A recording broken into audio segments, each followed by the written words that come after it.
কুরবানির গোশত এবং চামড়া বিধান সম্পর্কে জানব। কেউ যদি ইচ্ছাকৃতভাবে বিসমিল্লাহ যদি ছেড়ে দেয়, আল্লাহর নাম যদি ছেড়ে দেয়, সেই জন্তুর মাংস খাওয়া হারাম।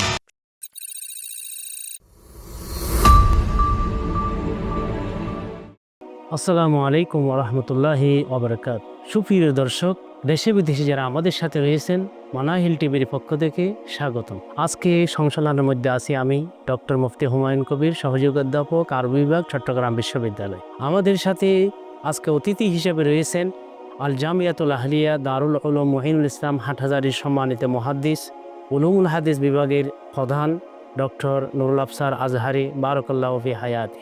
আমরা আজকে অতিথির কাছে জানতে চাইব যে সামনে আমাদের মহান ইবাদত জিলহজ মাসের 10 তারিখে কুরবানি পশু জবেহ করা রয়েছে।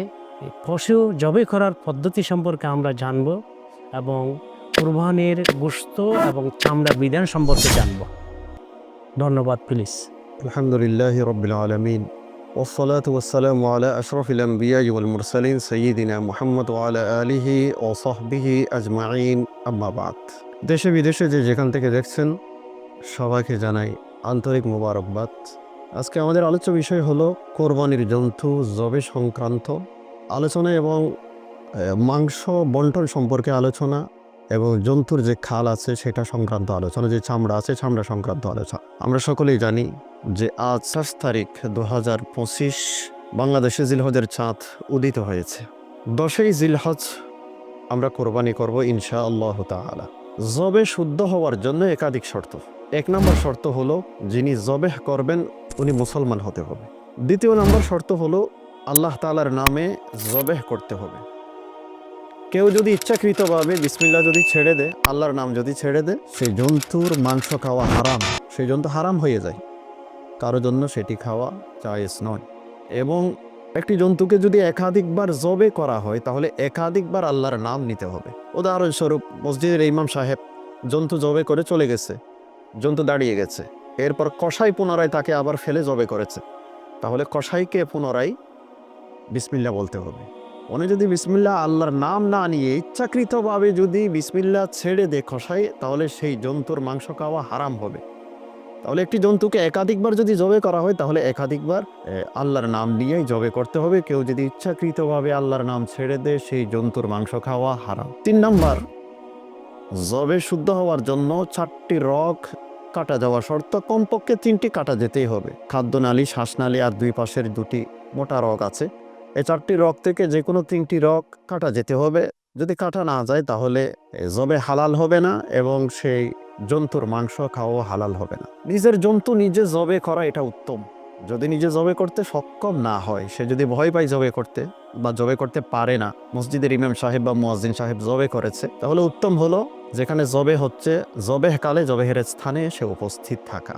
এবং কোরবানি আমরা করব 10 তারিখ, 11 তারিখ, 12 তারিখ সূর্যাস্তের আগ পর্যন্ত। কোরবানির সময়সীমা হলো 3 দিন, 10 তারিখ, 11 তারিখ, 12 তারিখ সূর্য ডোবার আগ মুহূর্ত পর্যন্ত। কোনো মানুষ কোরবানি করার নিয়তে জন্তু ক্রয় করেছে, জন্তুটি হারিয়ে গেছে অথবা চুরি হয়ে গেছে, এখন করণীয় কি? শরীয়তের মাসালা হলো কোরবানি দাতা যদি সক্ষম ব্যক্তি হয় তার উপর কোরবানি ওয়াজিব। এমন ব্যক্তি যদি হয়ে থাকে, ধনী ব্যক্তি যদি হয়ে থাকে, তাহলে সে আরেকটি জন্তু ক্রয় করতে হবে কোরবানি দেওয়ার জন্য। আবারও বলি, কোরবানির জন্তু যদি হারিয়ে যায় বা চুরি যদি হয়ে যায়, তাহলে কোরবানি দাতা যদি ধনী ব্যক্তি হয়, তার মানে যার উপর কোরবানি ওয়াজিব, এমন ব্যক্তি যদি হয়, তাহলে আরেকটা জন্তু সে ক্রয় করতে হবে কোরবানি করার জন্য। এবার আরেকটা জন্তু ক্রয় করার পর আগের জন্তু যদি সে ফিরে পায়, এখন তার কাছে 2টি জন্তু হয়ে গেছে। শরীয়তের মাসালা হলো 2টি থেকে যে কোনো একটি জবে করলে হয়ে যাবে, তবে উভয়টি জবে করাটা উত্তম, উভয়টি জবে করাটা উত্তম। একজন ব্যক্তি গরিব মিসকিন, সে একটা জন্তু ক্রয় করেছে কোরবানি করার জন্য, সেটা হারিয়ে গেছে কিংবা কেউ চুরি করে নিয়ে গেছে, তার উপর আরেকটা জন্তু ক্রয় করা ওয়াজিব নয়। এরপরেও সে যদি আরেকটা জন্তু ক্রয় করার পর আগের জন্তু যদি ফিরে পায়, এখন তার কাছে 2টি জন্তু হয়ে গেছে। শরীয়তের মাসালা হলো এই 2টি জন্তু জবে করা তার জন্য ওয়াজিব। ধনী ব্যক্তি হলে যে কোনো একটি জবে করলে চলে যায়, যে কোনো একটি জবে করলে যথেষ্ট, কিন্তু গরিব ব্যক্তি হলে 2টি তার জবে করতে হবে। এই মাসালাটি আমাদেরকে বোঝার তৌফিক দান করেন, আমিন।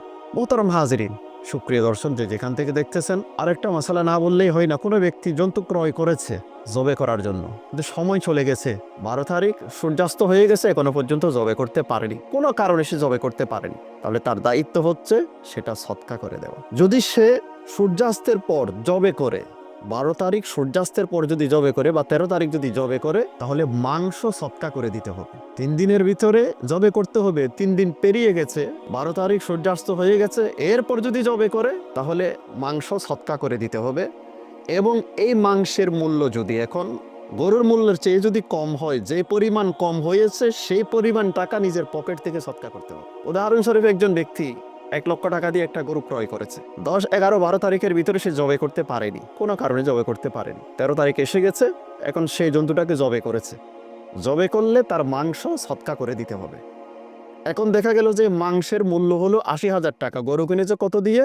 1 লক্ষ টাকা দিয়ে, তাহলে 20 লক্ষ টাকা নিজের পকেট থেকে দিতে হবে। এই মশালাটি আল্লাহ সবাইকে বোঝার তৌফিক দান করেন। এবার রয়ে গেল মাংস। কোরবানির মাংস 3 ভাগ করা মুস্তাহাব।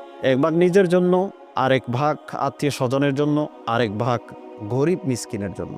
কেউ যদি বলে যে আমার ফ্যামিলিতে মানুষ বেশি, আমি এটা তাকসিম করবো না বা বন্টন করবো না, সব মাংস আমি রেখে দেবো, সব খাবো, জায়েজ আছে কিনা? জায়েজ আছে। কেউ যদি মাংস বন্টন না করে, এভাবে 3 ভাগে ভাগ না করে সব মাংস যদি নিজেরা খাওয়ার জন্য রেখে দেয়, এতে কোনো অসুবিধা নেই। এবার রয়ে গেল চামড়া সংক্রান্ত আলোচনা। চামড়া যেটা আছে সেটা আপনি নিজেও ব্যবহার করতে পারবেন, আর যদি সেটা বিক্রি করে দেন তাহলে এই টাকা গরিব দুঃখীদের মাঝে সদকা করে দিতে হবে। চামড়া গরিব দুঃখীদের মাঝে সদকা করে দিতে হবে। জনকল্যাণমূলক কোনো কাজে চামড়ার টাকা আপনি ব্যয় করতে পারবেন না। মসজিদে একটা ফ্যান কিনে দিলেন, মাদ্রাসায় একটা কোরআন শরীফ কিনে দিলেন, বা মাদ্রাসা নির্মাণের কাজ চলতেছে, মসজিদ নির্মাণের কাজ চলতেছে, চামড়ার টাকা সেখানে আপনি দিলেন, এটি জায়েজ নেই। চামড়ার টাকা গরিব দুঃখীদের মাঝে কি করে দিতে হবে? দান করে দিতে হবে, সদকা করে দিতে হবে। আর এই চামড়াটা যদি আপনি নিজের জন্য ব্যবহার করেন, আলহামদুলিল্লাহ, সেটাও কি আছে? জায়েজ আছে।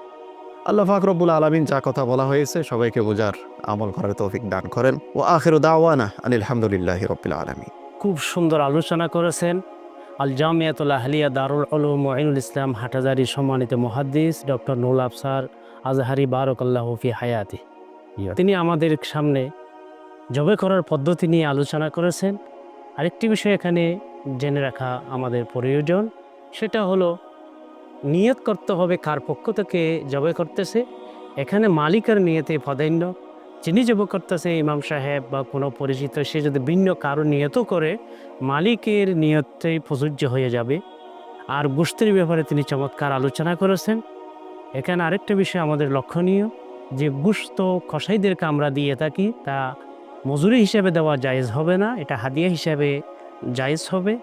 তিনি চামড়ার ব্যাপারেও গুরুত্বপূর্ণ আলোচনা করেছেন। চামড়ার মূল্য গরিবদের হক, তাদেরকে দিতে হবে। আমরা মাদ্রাসায় চামড়া দান করি, এখানেও আসলে যেখানে এতিমখানা আছে, আবাসিক ছাত্র থাকে, তাদের খোরাকের জন্য, ভর্তুকি দেওয়ার জন্য সেগুলো দেওয়া হয়। যেখানে এতিমখানা নেই, গরিব ছাত্র নেই, সেখানে দেওয়া জায়েজ হবে না। মসজিদ নির্মাণ আরও অন্যান্য জনকল্যাণে চামড়ার টাকা ব্যয় করা জায়েজ হবে না। আল্লাহ পাক আমাদেরকে তো আমল করার তৌফিক দান করুন। আল মানাহিল ওয়েলফেয়ার ফাউন্ডেশন আলহামদুলিল্লাহ প্রতি বছর 300-র উপরে কুরবানি করে সারা বাংলাদেশের গরিব দুঃখী মেহনতি মানুষ যারা কুরবানি করতে পারে না, তাদের কাছে পৌঁছিয়ে দেয়।